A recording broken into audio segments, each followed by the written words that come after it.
Filosofía, aquí y ahora. La sociedad de lo uno es lo más antidemocrático que existe. Estados Unidos es el centro del poder comunicacional. Para crear guerras hay que enloquecer a la población. McCarthy no crea la paranoia, es fruto de la paranoia. La centralidad argumental de 24 horas es una obra maestra del chantaje. Es necesario que mi mensaje sea el único que llegue a la sociedad. Para eso yo tengo que devorarme el mercado de la comunicación. Los oligopolios, a su vez, necesitan del poder comunicacional. Muchas repeticiones hacen una verdad. Crear el miedo en el seno social. No quiero ser pensado, no quiero que me piensen, no quiero ser dominado, manipulado. Quiero pensar mis propias ideas, tomar mis propias decisiones. Filosofía, aquí y ahora. Poder mediático. Complejo militar norteamericano y poder mediático. 1. Legitimación del imperio comunicacional y bélico. En este capítulo 12 vamos a tratar de analizar lo más cuidadosamente posible una dinámica que es compleja y que no está precisamente a favor de la libertad de los hombres, sino que busca legitimar al imperio bélico comunicacional. Vamos a dar dos ejemplos de esta realidad. El caso de la ciudad de Nueva York. Se trata de la ciudad más vigilada del mundo. Allí toma corporalidad la utopía negativa de George Orwell, tal como la planteó en su novela 1984. Una utopía negativa es una utopía que diseña el futuro de modo ultra pesimista, que encuentra en el futuro, que es hacia donde apuntan las utopías, lo negativo, lo peor que va a ocurrir. En Nueva York impera esa lógica que trazó Orwell en su novela, en su célebre novela en 1984. ¿Por qué impera en Nueva York? Porque lo que plantea la novela de Orwell es: te estamos mirando, nos están mirando a todos nosotros. Nos están mirando, pero nos están cuidando. Nos están vigilando, pero nos están cuidando. Son buenos conmigo, con nosotros, con todos nosotros. Es decir, nos vigilan constantemente, pero para cuidarnos, no para otra cosa, para protegernos. Es algo que tenemos que agradecer. No somos libres, porque no tenemos ni siquiera intimidad, pero estamos seguros. Este esquema es un esquema de hierro. Todo avance en el esquema de seguridad es un retroceso en las libertades individuales. En cuanto a la situación de Estados Unidos y de Nueva York, el actor inglés Sacha Baron Cohen hizo una película que se llamó El Dictador. Y en una de sus escenas se presentaba, el dictador viajaba a Estados Unidos, lo recibían muy bien, y él venía a defender las dictaduras. Venía a decir que una dictadura es lo mejor que puede pasarle a una nación. Y les preguntaba a los que lo estaban escuchando, a la gente de Estados Unidos, ¿por qué están aquí en contra de las dictaduras que yo defiendo? Oh, be quiet. Why are you guys so anti-dictators? Imagine if America was a dictatorship. You could let 1% of the people have all the nation's wealth. You could help your rich friends get richer by cutting their taxes and bailing them out when they gamble and lose. You could ignore the needs of the poor for healthcare and education. Your media would appear free, but would secretly be controlled by one person and his family. You could wiretap phones, You could torture foreign prisoners. You could have rigged elections. You could lie about why you go to war. You could fill your prisons with one particular racial group, and no one would complain. You could use the media to scare the people into supporting policies that are against their interests. I know this is hard for you Americans to imagine, but please try. Pero, dice, luego de enumerar todo esto, creo que sí, que ustedes son precisamente eso, una dictadura. Esto ya es una dictadura. O sea, que lo que hace el dictador es decirles que la dictadura es la mejor forma de gobierno y que en Estados Unidos, aunque ellos creen que no, ya aplican los principios y fundamentos de la dictadura. Volvemos. 2. Coyuntura política del continente americano. Si la condición de vivir seguros es la de estar constantemente vigilados por los aparatos de vigilancia del poder, esto quiere decir que vamos a estar seguros cuando no estemos libres, pero no nos va a pasar nada. El Estado nos cuida. Es lo que dice el Big Brother, el hermano grande de la novela de Orwell, que pega carteles por todas las ciudades diciendo el hermano grande os vigila. Big Brother is watching you. El hermano grande os vigila. Estén tranquilos, pero el hermano grande los vigila. En una sociedad donde la vigilancia es tan importante, tiene que haber muchos espías, lógico. Si hay que espiar a todos los habitantes, tiene que haber muchos espías y un engranaje de espionaje poderoso. Entonces, pueden ocurrir cosas como Julian Assange. Julian Assange es un personaje que todos conocen, apareció manejando Wikileaks, que era una manera de apropiarse de los secretos del poder para defender la causa de los débiles, de la paz, de los vigilados, de los que perdieron la libertad, aunque prefieren perderla con tal de estar seguros, y cuando se pierde la libertad nunca se está seguro. Ahora se encuentra refugiado en la Embajada de Ecuador. Esto quiere decir que el imperio le tiene mucho miedo. La Embajada de Ecuador en Londres, gran amigo de Estados Unidos. Entonces tenemos que pensar, ¿quién es Julian Assange? ¿Qué significa la presencia de Julian Assange en el mundo de las comunicaciones de hoy? ¿Y qué es Wikileaks? Los primeros informes que saca son unos 400.000 archivos secretos de los que se desprenden informes sobre la guerra de Irak. Y informes que dicen que en la guerra de Irak hubo hasta el 2004-2005 más de 109.000 muertos, de los que el 63% son niños. He aquí al imperio en un problema serio. Hay un señor que saca a la luz archivos secretos que dicen estas cosas horribles. Entonces, Estados Unidos, desde la caída de las Torres Gemelas, está en guerra contra el terror, como ellos lo dicen. Esta es la guerra contra el terror. Consecuencia, todo lo que ellos hagan lo van a justificar. Y hablamos acerca de cómo hay un plan para elegir ese lugar como lugar ideal de desembarco del imperio y de sus bases antiterroristas. Ahora bien, el resto de América no se pliega a la guerra contra el terror. No se pliega a la guerra contra el terror. Si los países de Sudamérica se declaran independientes, el imperio los condena y los pone bajo sospecha. Entonces la vigilancia se intensifica. Hay que vigilar al que está bajo sospecha.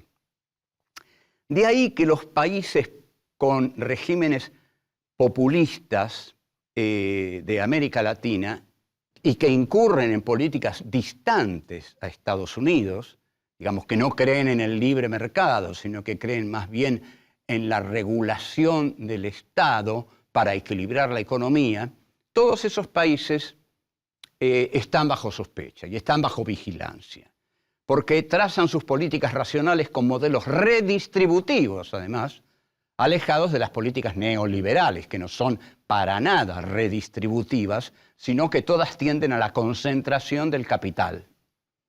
Entonces, estos países ya no son llamados ejes del mal, o, digamos, pluralidades del mal, si son más de 3, pero sí caen bajo la sospecha de la vigilancia del hermano grande. El Big Brother nos vigila a los países de América Latina, porque Estados Unidos libra una batalla contra los proyectos populistas en América Latina.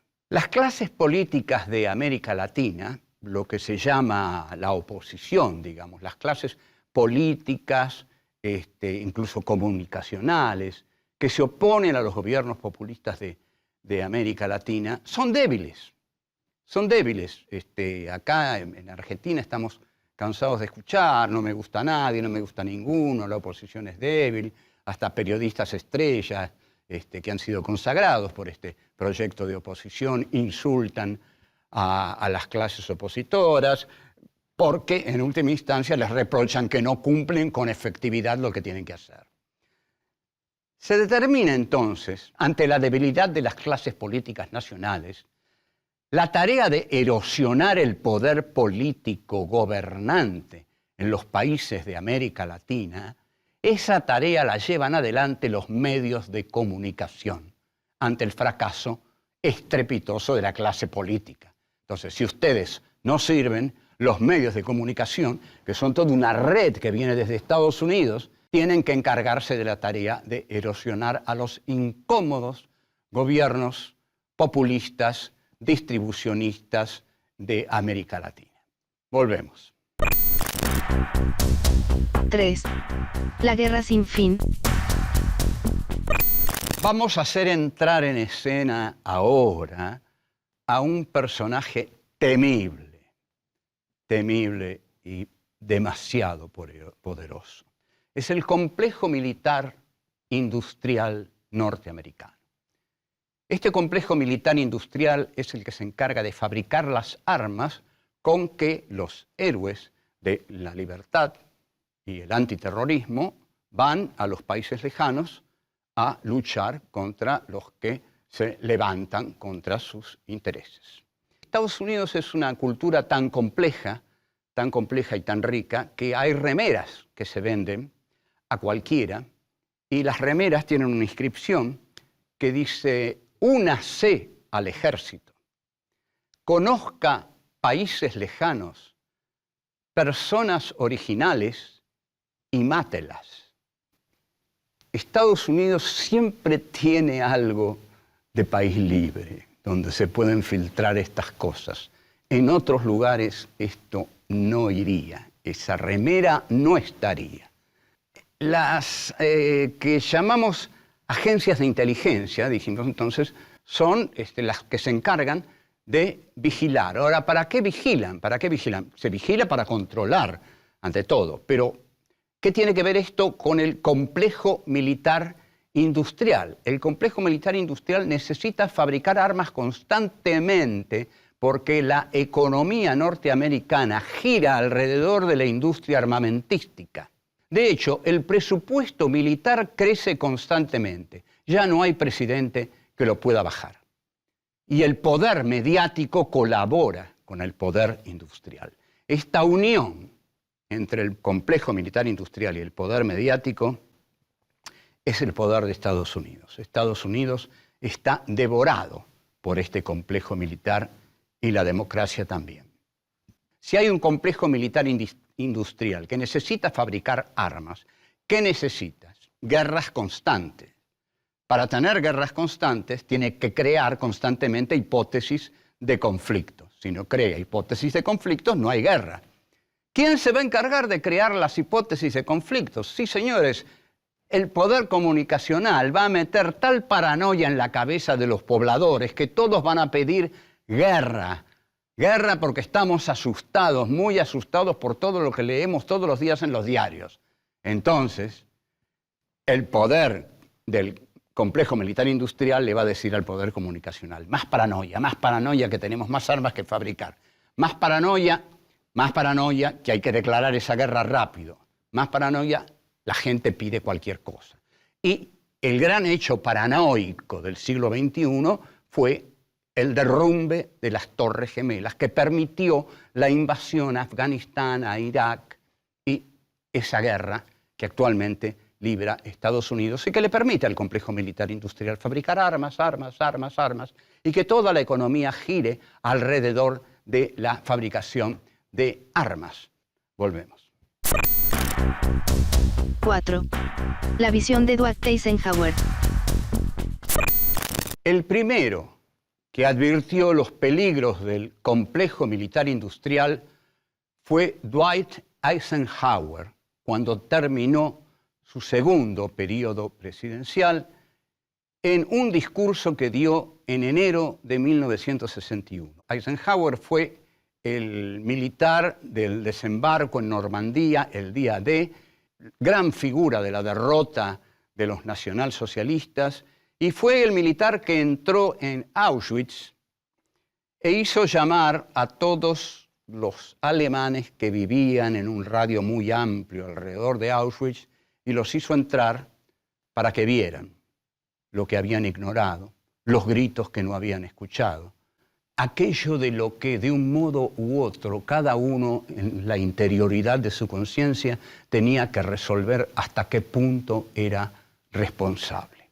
Pero lo que pasa es que Eisenhower era un conquistador que llegó en el momento en que la Alemania nazi estaba totalmente derrotada, y pudo hacerlo porque en ese momento él era el triunfador. Entonces, hoy llamen a todos y que vean, esto lo hicieron sus compatriotas alemanes. ¿Ustedes escucharon algo? ¿Saben algo? ¿Nos pueden decir algo de esto? Ese fue Eisenhower. Eisenhower, en su último discurso al despedirse de su segunda presidencia, advierte algo puntual y dice: la industria de armamentos, unida al poder mediático y su habilidad para crear estados paranoicos en la población, ¿qué va a generar finalmente? La población va a reclamar guerras. Esto sería fatal y esto generaría guerras de negocios. Eisenhower, 1961. Este discurso es un discurso dolorido de un hombre que se va y quiere despedirse diciendo una enorme verdad: la denuncia del avance del complejo militar industrial. A pesar de estos holocaustos que hemos visto, dice Eisenhower, Estados Unidos es hoy la más fuerte, la más influyente y la más productiva nación del mundo. Estamos orgullosos de eso, dice.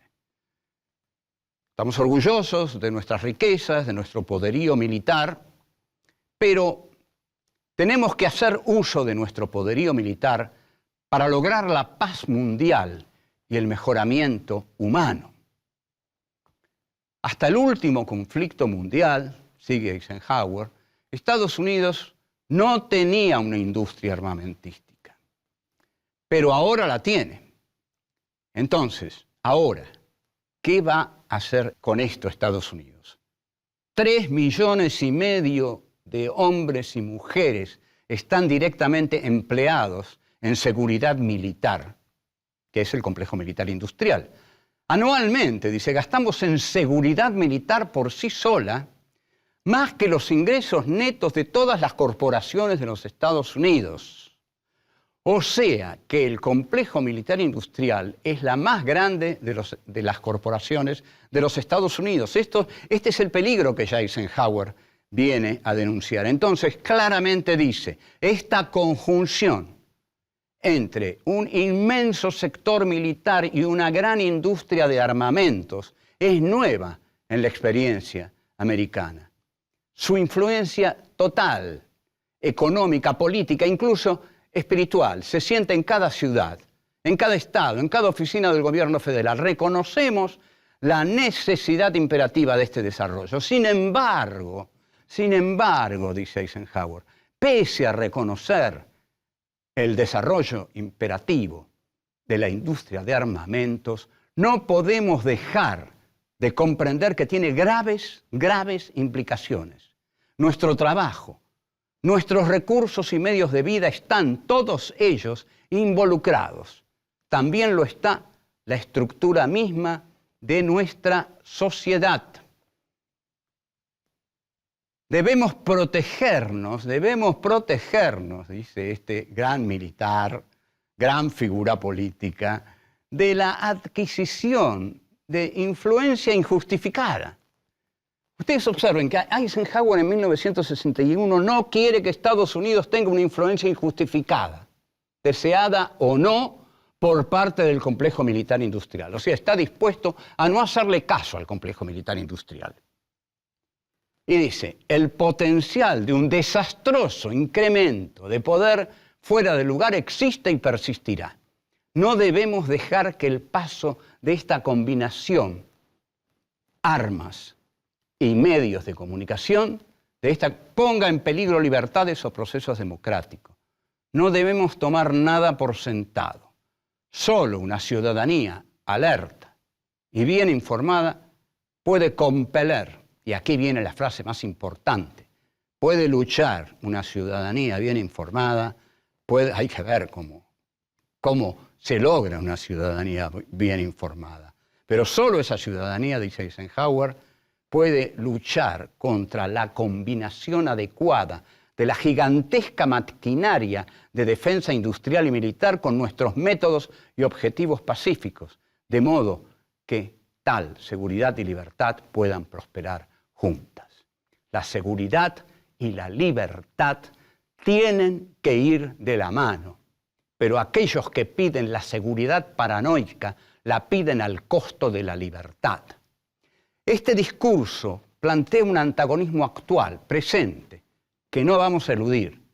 O vivimos en una comunidad de terror y odio, o avanzamos en una comunidad de respeto y responsabilidad por la vida del otro.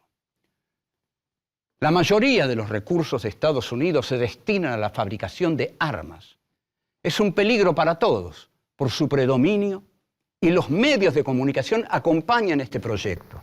Entonces, cuidado, cuantas más armas, más guerras, cuantas más armas, más muertes, cuantas más muertes, más miedo, menos libertad, más paranoia.